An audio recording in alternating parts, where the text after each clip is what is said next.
lai kā mums gribētos, diez vai pienāks brīdis, kad varēsim teikt, ka pasaule ir gana laba.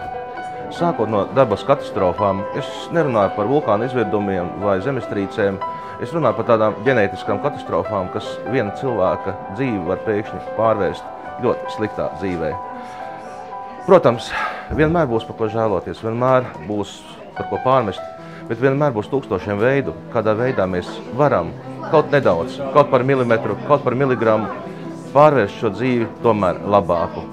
Un es, Nacionālā botaniskā dārza direktors Andrejs Svilāns, jūs aicinu 13. decembrī Kalnciem kvartāla tirdziņā piedalīties labdarības izsolē, kuras līdzekļi tiks ziedoti bērniem ar paliatīvās aprūpes vajadzībām.